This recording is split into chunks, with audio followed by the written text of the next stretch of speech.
Snipers and tac shooters have forever been a double-edged sword. To some, they are oppressive, boring to play against, and embody the very meaning of cringe. But to me, and to many of you watching this video, they're the pinnacle of mechanical prowess and allow you to push yourself to your limits and get easy kills. Hi, I'm Ika and I've been an Immortal 3 sniper player since beta. In this video, I'll be covering everything you need to know to use the operator effectively in Valorant, so if you want to drop 30 kills opping on Sky in your next ranked game, stay tuned. As always, timestamps to all sections are on the red bar on the video when you hover over it, or in the description below. So let's click some bodies. What is the goal of an operator? It's to get early opening kills that put the round at an advantage, take space and get constant information, and most importantly, to look awesome. You may be familiar with the idea that gunfights are 50-50s. However, the ability for an operator to get a one-shot kill to the body makes it more like a 70-30, so it's a necessity that we abuse this. As a result, operator players should be peeking into angles and actively looking to swing into enemies on defense, as opposed to riflers on defense who usually wait for players to come to them. A normal round with the operator would start with peeking the angle and then continue to search for more kills as the round goes on. In order to do this effectively, you need to understand the ins and outs of the gun and how to position yourself. Okay, first things first, I want you to go into your settings and I want you to just mess around with some of this stuff, your operator right here. Me personally, I play on hold, but if you are playing on toggle, I recommend you set your zoom to toggle and then change your zoom level to a button like, for instance, mine's on my thumb mouse button. So what this means is that instead of having to hold the button down to change your zoom level, you can scope in and then you can press your button and you can zoom in and out. Now that that's out of the way, we can talk about what are my 3 fundamentals for actually using the AWP effectively. The first is aim. Obviously, with an operator, you're one-shotting to the body, so you don't need to be aiming for the head. You need to be able to envision where enemies are going to come around corners and just hold lower so it's going to hit their torso. You also need to be comfortable with the idea of flicking. This is because with an operator, you're scoped in, which means players can come from different angles. You might be holding this angle and someone peeks you from here. You have to be ready to flick and hit that shot. So if you're not, I recommend that you pick up an aim trading software like AimLabs, or even just go into deathmatch and play deathmatch with an operator, just specifically to train your flicks. One thing that I noticed when I was picking up the gun for the first time though, is that the more you play, the better you get at flicking. It's just one of those skills. So if you've never played the operator before, you only, you dabble in it from time to time, the more that you play, the better that your flick game is going to get, like significantly better. The second major thing is movement and taking peeks with the operator. As you can see, when you scope in, there's a red dot, usually by default. When this red dot's on your screen, it means your shot is completely accurate. You can see when I quick scope like this, it's not as accurate at all. However, a really cool thing about the operator is that if you counter strafe, and this may actually be one of the only reasons to learn how to counter strafe, if you counter strafe and quick scope,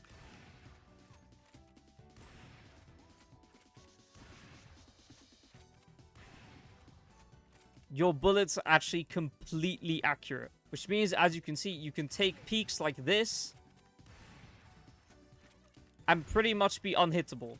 This is one of the most frustrating things to play against in the entire game. And that's your goal here with your movement. Your movement is to make it as hard as possible for them to kill you, while also balancing the idea of making your shots easier to hit. Some cool movement that you can start incorporating into your operator play is jiggle peeking or jump spotting for information. Especially if you're playing alone and you've already taken your shot, it can be kind of hard to know whether you're able to re-peek the angle or not, because obviously players could be holding you. So jiggling or jump spotting or using some kind of utility like a Roomba or ask your teammate to flash, it's a really good way to get you back onto the angle. If you don't know how to jump spot, you do an air strafe around a corner. So you're gonna jump, and then as you're jumping, you're gonna hold A and S. So WAS, and that's how you jump spot. Try not to go too wide, because if you go too wide like that, you'll probably die. And don't go too shallow, because you won't see anything. If you're struggling with jump spotting, you can jiggle peek, and that way you can get the same info. It's just not as good because of bullet stun and tags in this game. Another really cool movement tech is actually jump peeking. When you jump, the moment you land, you're going to be completely accurate, which means you can jump around corners and it really throws the enemy's crosshairs off. It's pretty good on this angle. It used to be stronger in the beta, but it's a thing you can do. So how should you be peeking with the operator? Obviously, you can't shoot multiple people at the same time unless you get a collateral. So if I come around this corner here and I take a shot, and I'm exposed like this, and I have nowhere to go, there's a time window for them to be able to kill me. The way to get around this is by playing around cover, or by playing Jet. That's a different topic. So when I'm peeking this angle, I'm not going out as wide as possible like this, because then if I miss my shot, whoops, there's time I have to go behind the cover, and there's a good chance I'll die. Let's imagine I don't have a jet dash. I'm walking all the way out top mid like this. The enemy player is there, and I miss my shot there, and I'm running all the way back to get behind cover. Or even the other way, I miss my shot, and I run like this to behind the box. There's still so much time for them to kill me. Unless you know specifically the exact location of the player you are going to fight before you take the fight, you do not want to be swinging out super wide. You want to be clearing your angles like this. I'll show you again. I'm slicing the pie here.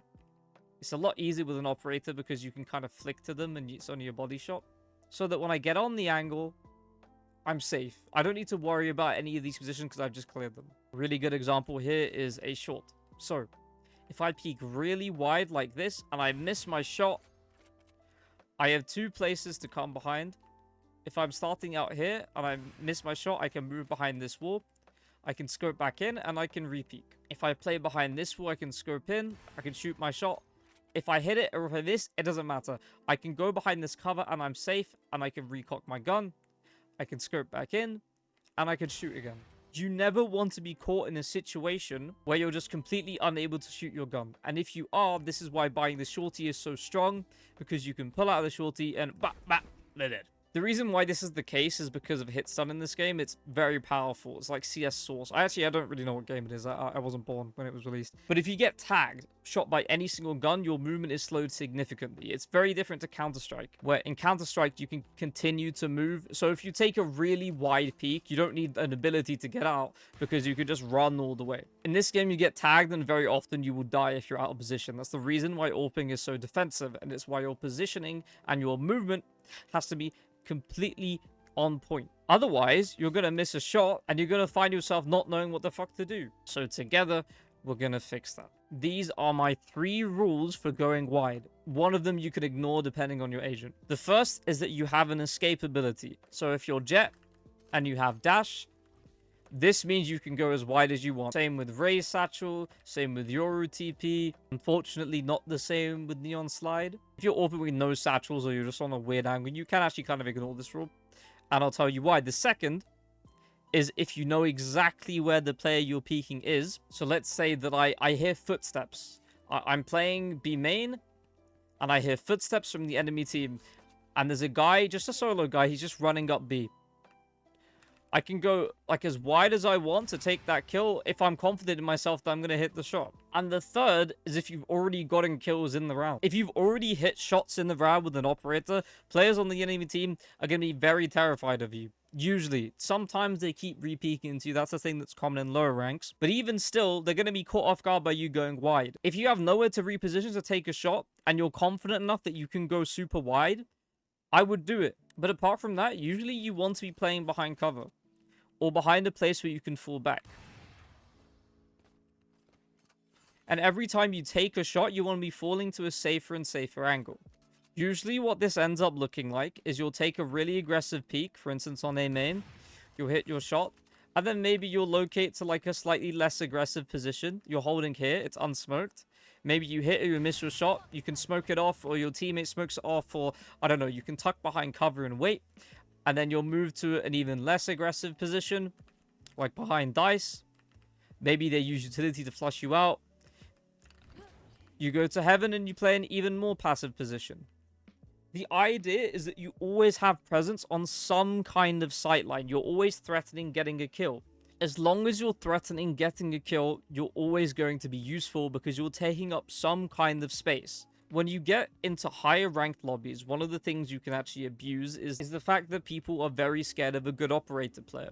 If you are hitting your operator shots and you get a kill in A main, players may see this and they'll go, oh, this guy's opping A main, why don't we just go B? With that in mind, after you take your first shot, if you know they're not executing, which you'll very easily be able to tell from the first couple of seconds or like the sound they make, and from the other side of the map, you can then set yourself up on a different angle, maybe even aggressive, so you can catch them off guard because they're thinking no one's going to be here since the operator's on the other side. Be unpredictable, make sure you're getting kills. No-scoping is a powerful tool that, when used correctly, can get you kills. However, it's very important to not be over-reliant on it because it's not accurate. One of the best opportunities for using a no-scope is when you're playing in front of a smoke. For instance, if this C main on Lotus was smoked off and I had an operator and I didn't want to play it on top of the smoke, I can sit in front of it using my op and play it like it's a shotgun. If someone walks through here, at close range, the gun is actually pretty accurate with no scope. You can see right here if I shoot the wall.